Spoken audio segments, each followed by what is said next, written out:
What if I told you that there is no opposite to life? And yes, what that really means is that death doesn't actually exist. Well, a lot of questions would probably come up after such a statement, like, what about my grandmother and my grandfather who passed away, who are no longer here? What about my mother and my father who are no longer here? What about this person and that person that I buried? They died, didn't they?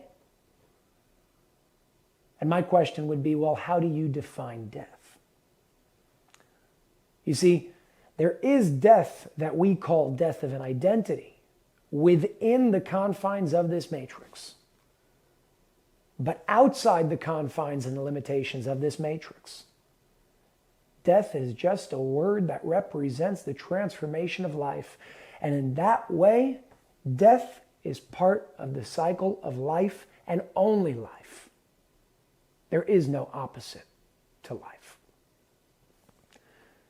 In this episode, episode 10 of Forming the Formless, the last episode of this series, I'm going to be speaking about the illusion of death, reshaping the way that we perceive death, reshaping the way that we relate to death and understanding death from a much more expansive point of view, a much higher level of awareness, seeing death as perhaps a positive form of graduation in our spiritual journey, as opposed to the end of a life that doesn't continue. My name is Jason Shurka, and this is Forming the Formless, accessing and elevating your spirit and soul.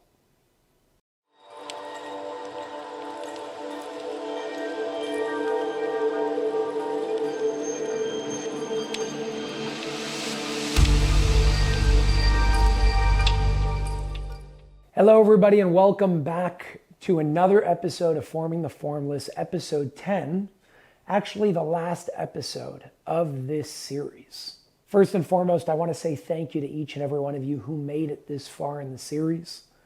Thank you for following this work, and I thank you on behalf of myself and on behalf of your higher self, because we're in this together.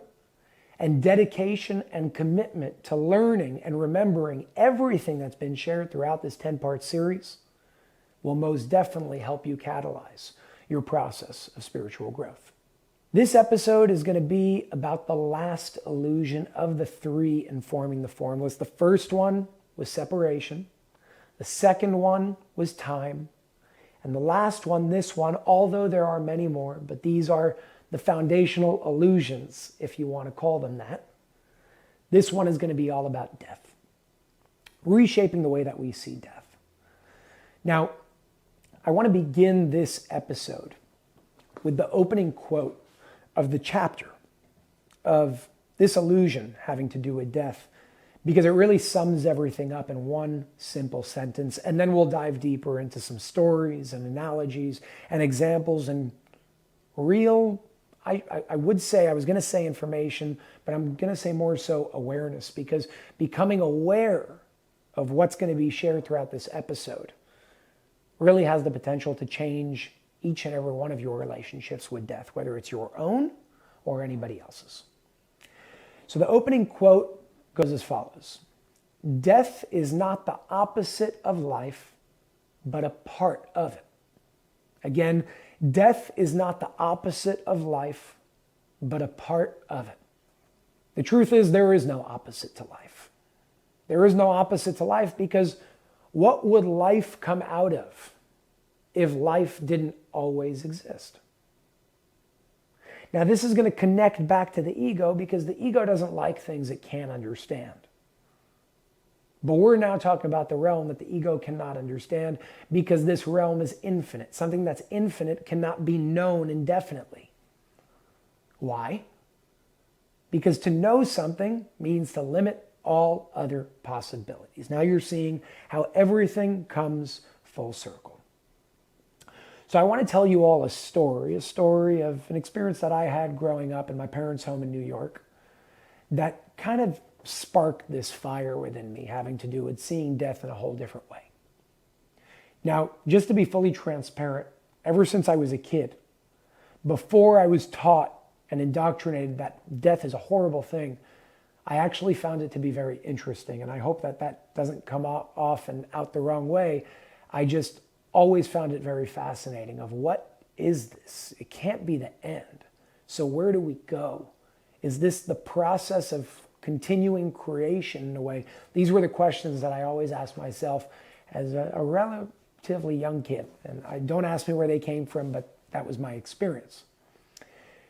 Now, there was one morning, I woke up, I went to my parents' front yard, and it was right after a storm. And I saw this tree that I loved, this tree that I adored. It was my favorite tree. That specific tree fell down and so-called died. The storm destroyed it. And I'm doing this because those things don't actually exist. I'll explain in a second. I'm sure you know where I'm going with this, but I'm going to explain it anyways. So I'm looking at this tree, and I was sad. And I was sad because it was the death of this tree that I love so much, and I'm never going to be able to be with this tree again. What am I going to do? And I had to deal with it because there was really nothing I could do. So I kept going on with my day and my weeks ahead and my months ahead, but I kept seeing the tree and visiting the tree every so often just to see what was going on. And I started realizing what many of us see happening in rainforests and nature in general. The tree started decomposing, and fungus came out of it, and there were animals that were eating from it, and insects, and all these things that were coming out of the tree and forming as a consequence of the tree falling, not dying, but falling. And when somebody taught me about the process of decomposition, again, don't ask me where this came from, but suddenly I realized that decomposition means it's decomposing, meaning it did have a composition. It started decomposing in order to do what? In order to recompose. Because where did that fungus come from? The fungus that was growing on the tree came from the decomposing nature of the tree that was recomposing into a different form. Same source energy, different form. So the tree didn't die. The identity of the tree died. And I'll speak about that in just a moment as well. So there's something interesting that the Kabbalah actually speaks about when it comes to death and understanding death from a different point of view, whether it's the death of a plant, of an animal, of a human being, and so on and so forth. And it pretty much says that what we experience as death occurs when the soul can no longer evolve, or continue evolving, I should say, through the vessel of the body. And that way, what we call death is actually a form of spiritual graduation. And in that way, it's not something that's a tragedy. It's actually, in a way, the celebration of life. The celebration of life transforming, elevating, evolving, expanding. But the world that we live in has taught us that death is a horrible thing. And because of that, we've really come to believe that death exists because this person existed one day and the next day this person is no longer here. But again, that all goes to the idea of identity, identification, and the ego, one of the main foundations of understanding how the ego works. So I'm going to be speaking about the death of identification, which is the only true death that exists. But before that, I want to read you all a passage on page 155 of Forming the Formless called The Concept of Death. And it says the following: death is an interesting concept, an interesting word, and an interesting idea. Above all, death is an illusion.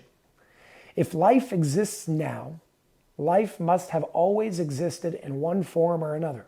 If no life ever existed, which is the absence of life, then life would have never been able to come out of no life. It is this realization that bridges the illusory gap between life and death. There is no gap. They are merely two phases of the same cycle, the cycle of life. The only thing that exists is life. Death is just a concept that we assign to a part of the cycle of life to make it more comprehensible. Again, this is your ego speaking. The word for death translates very differently based on what language you speak. The word for death in English refers to an end, as we know. However, the word for death in the ancient language of Sufi, a mystical branch of Islam that seeks the annihilation of the ego, directly translates to westing. Their word of death directly translates to westing. Why westing? Because they saw that the sun rises in the east and sets in the west. They understood that just as the sun comes up, the sun goes down, and the next day it comes right back up again, and the cycle continues. They intuitively understood that death is just another part of the cycle of life. They intuitively understood the principles behind the law of conservation. Now again, the law of conservation proves that death is an illusion.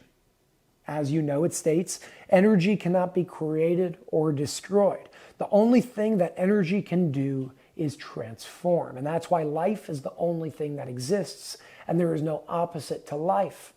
At the core fundamental truth of the existence of energy. So where did the fungus, the bushes, and the grass emerge from as the tree was decomposing?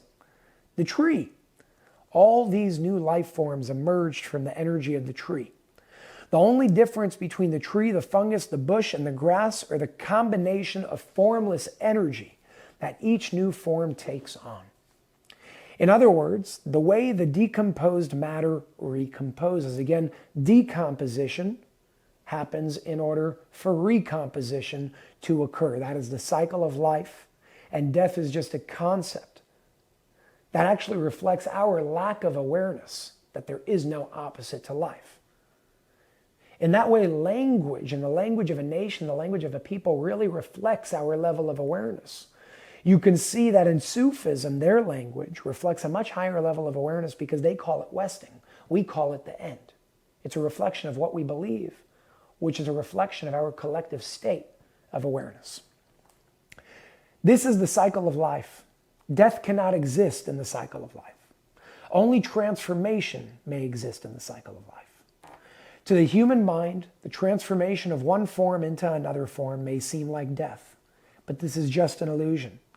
If new life can come out of decomposed matter, then that matter is never dead because life cannot arise from no life. Life can only arise from life. Death is just a different part of the cycle of life.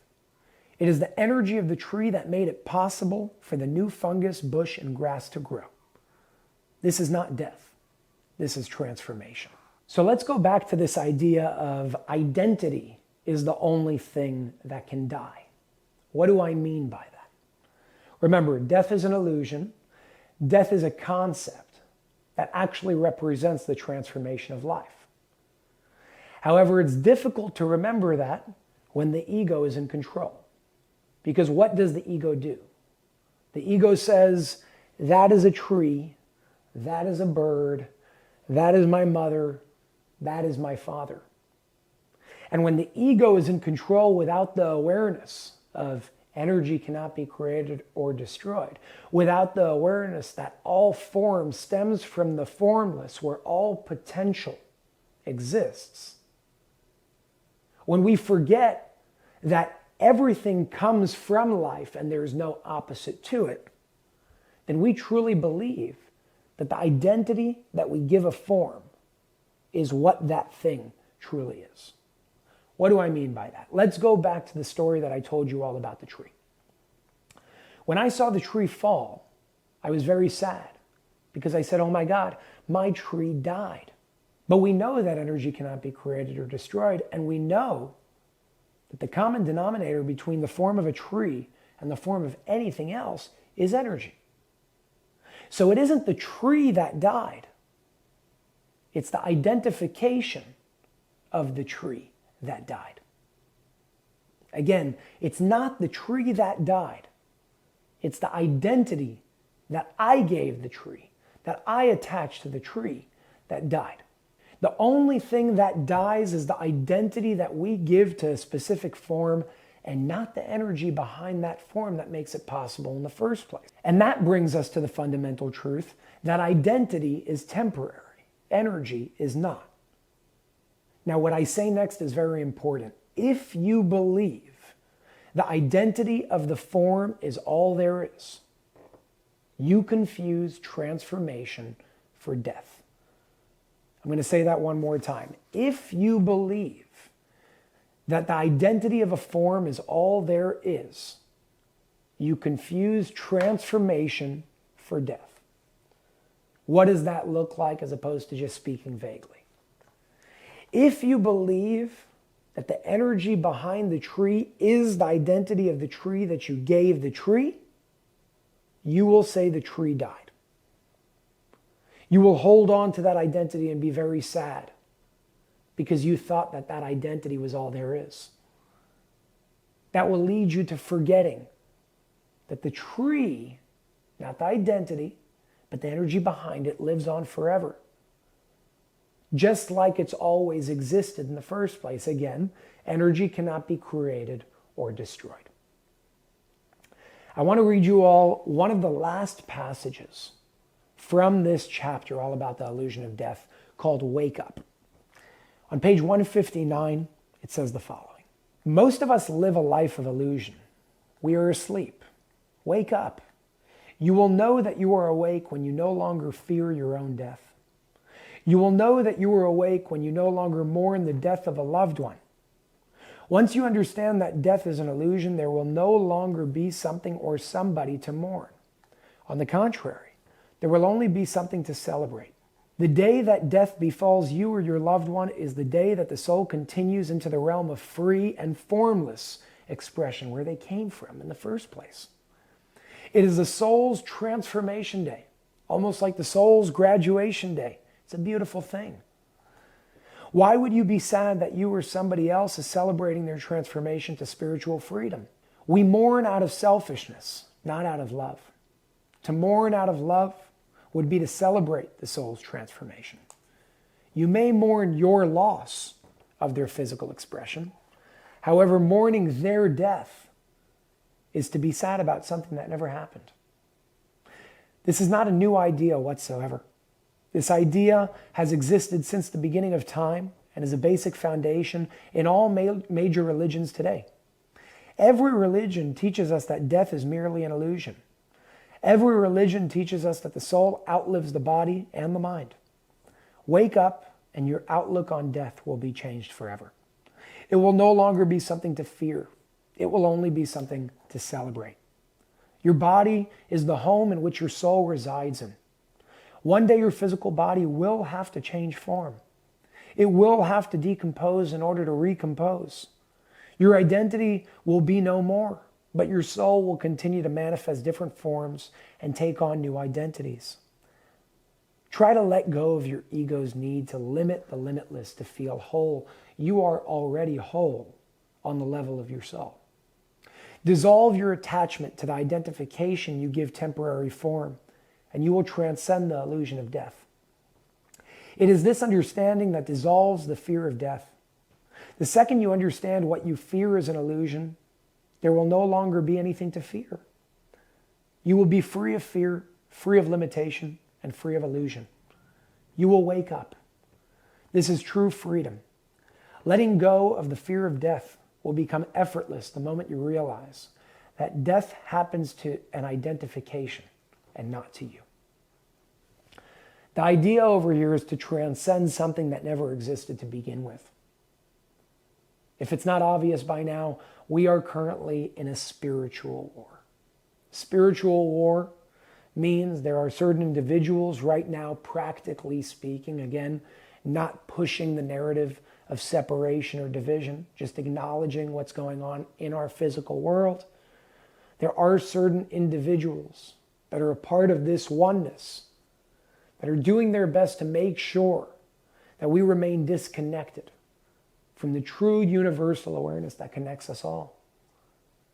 And if you really want to get to it and you really want to get into it, those people are the biggest blessings to us all because they're the ones testing us.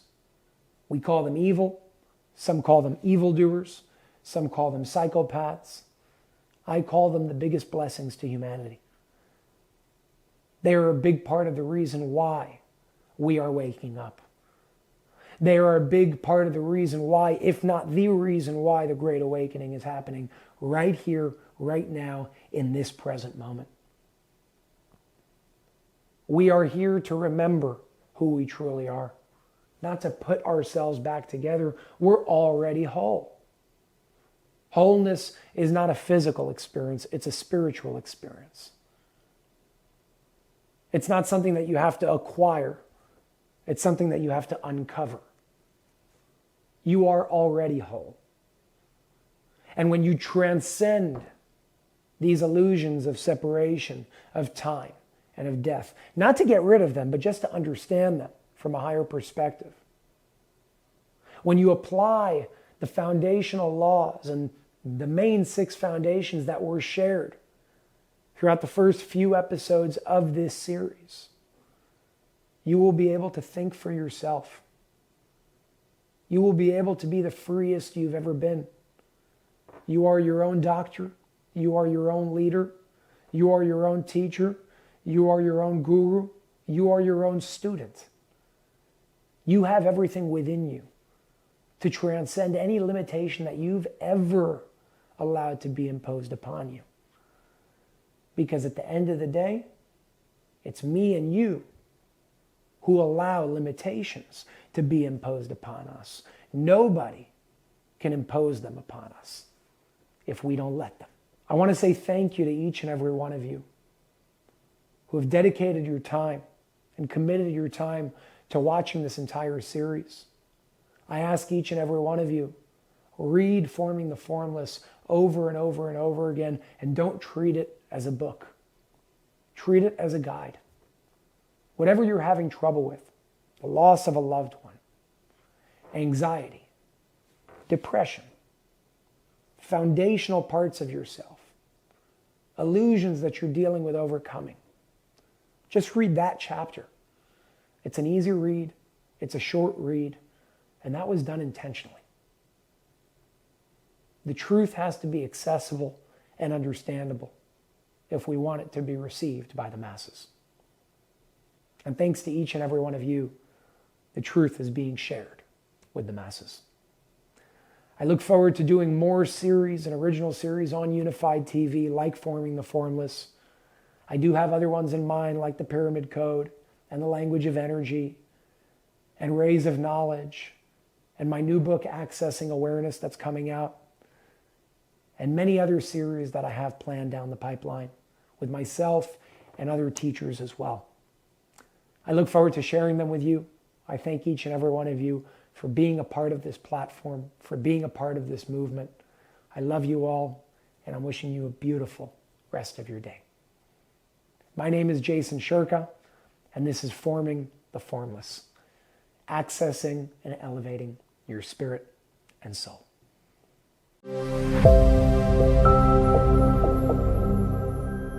Subscribe. Hey, thanks for watching this video. There's so much more I'd like to dive into, but unfortunately, we can't do that here thanks to the heavy censorship efforts from big tech. If you want to explore this topic further, you can dive deep by accessing our entire uncensored library on unified.tv. There's a link in the description below this video if you want to check it out. A membership to Unified TV gives you unlimited access to hundreds of uncensored podcasts, investigative journalism, documentaries, films, and content that was once available on major streaming platforms like Netflix, but is now banned from the internet. For just $14.99 a month, which is less than $1 a day, you get access to it all. Your subscription also helps keep the platform running free from censorship and corporate influence. Please consider supporting us and enjoy all of our unfiltered and thought-provoking content in return. Thank you very much, and I will see you on Unified TV.